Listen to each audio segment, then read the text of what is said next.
अमरावती जिल्ह्यात विधानसभा निवडणुकीचे पडगम वाजायला सुरुवात झाली असून याचेच उदाहरण म्हणून अमरावती बडनेरा मतदारसंघात पाहायला मिळत आहे। बडनेरा संघाचे विद्यमान आमदार रवी राणा यांच्या स्वाभिमान पक्षाच्या कार्यकर्त्यांनी मला जे मारण्याची धमकी देण्यासंदर्भात आज श्रमिक पत्रकार भवन येथे पत्रकार परिषद आयोजित करून शेतकरी संघटनेचे नितीन कदम यांनी पत्रकारांना माहिती देताना सांगितले। राष्ट्रवादी शरद पवार गटाचे आमदार रोहित पवार अमरावती जाणाऱ्या रस्त्यांना नितीन कदम यांनी त्यांचे स्वागत करत शहरात फ्लॅक्स लावले होते।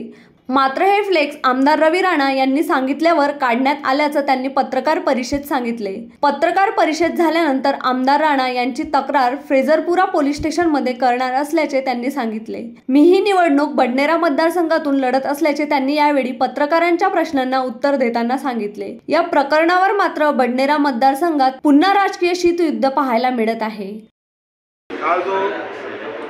बडनेरा मतदारसंघामध्ये आम्ही तो कार्यक्रम घेतला होता।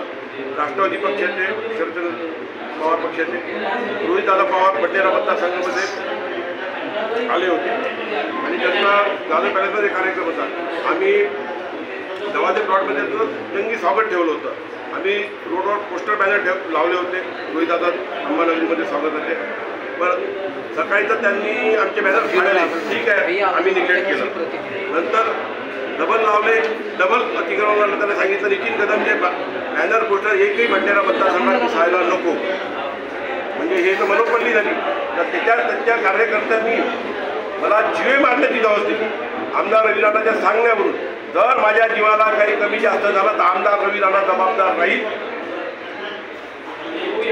कारण की आता बडनेरामध्ये पुन्हा शहीद राज्य सुद्धा 15 वर्षातून आमदारांनी हे विकास नावाची वस्तू केली नाही, फक्त मतदारसंघ भकास केला।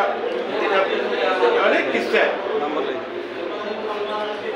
त्यानंतर आमच्या इथे विजय मिल होती, विजय मिलची जागा त्यांनी त्याच्याजवळ लोक गेले होते कोणतरी जनता विजय मिल त्याला चालू करा, यांनी विजय मिल चालू नाही केली, पण यांनी स्वतःच्याच नावाने ती जागा मागितली। त्याचं हे लेटर आहे दादा, हे आमदार रवी राणाचं जिल्हाधिकारी शासनाचं लेटर आहे, हे त्यांच्या हे आहे।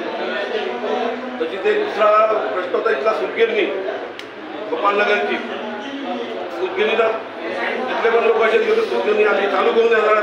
Bureau report the sting operation news Amravati.